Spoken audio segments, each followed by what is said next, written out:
બળકર્યા વગર ન મળે. બોલો એક ગામમાં એક એટલે ગામ હતું. બાપુ બાપુ તમે અહીં આવો ને બોરા. ખરેખર આમ શૈલેષ બાપુને મળું ને એટલે મને આનંદ એ વાતનો આવે કે એમના પિતાને સાહેબ મેં ખૂબ સાંભળેલા.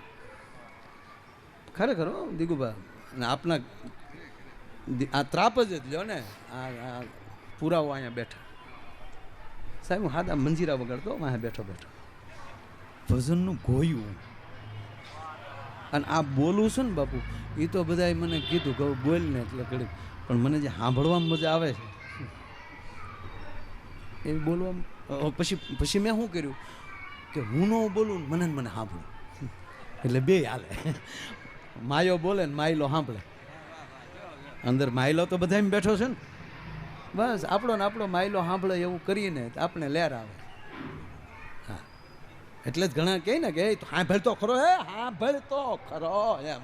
કારણ કે જે સાંભળતા હાવ બેન થઈ ગયા ને. હવે ભક્તિનો પહેલો જ પ્રકાર છે શ્રવણ, પછી કીર્તન, પછી ગાંડો બેન નરસિંહ મહેતાની ગોળ. હમણાં બાપુ ગઈ 8 તારીખે હું જેલમાં હતો એટલે પ્રોગ્રામ મારો. તમને એમ થાય કે ક્યાં એણે જૂનું પાછું ચાલુ કર્યું. ના ના એવું ને.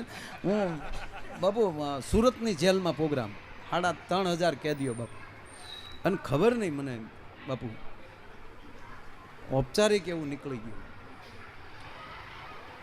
કે એવો કોઈ આશ્રમ નથી સતત 3-4 હજાર શિષ્યો એક ધારું ભજન કરતા હોય.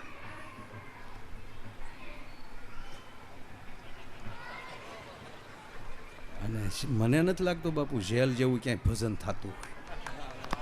હે જેલમાં કેવું બાપુ હો માળા લઈને ખૂણા મેં મારો જામીન મળી જાય તારો એક ખોડિયારમાં હું રાજપરે હાલીને આવી મારા બાપ એ પીપળેશ્વર મહાદેવ દૂધના 2 ઘડા ચડાવી દેજો જામીન મળી જાય તો. મેં કીધું જાહેરમાં ત્યાં કીધું કે તમારા વાલામાં વાલા હોય ને સોગંદ ખાય છાતી ઉપર હાથ મૂકીને કહો કે તમે રાતના બેઠા બેઠા તમારા જેલના ખૂણા ભીના કરો છો કે નહીં.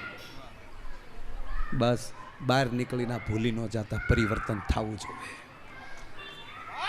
અને નરસિંહ મહેતા જેલમાં ન ગયા હોત તો બાપુ આપણે પ્રભાત્યા ન મળ્યા હોત. અને આ બધી ભક્તિ ભીહમાં આવ્યા પછી જ થાય છે બાપા.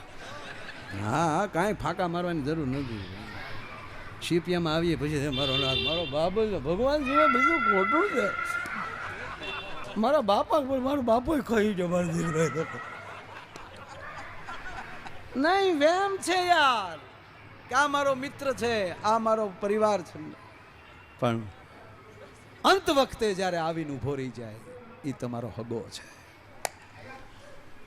જેલમાં મેં પહેલી વાર સાબરમતીમાં પ્રોગ્રામ કર્યો. આમ તો લગભગ કોઈ જેલ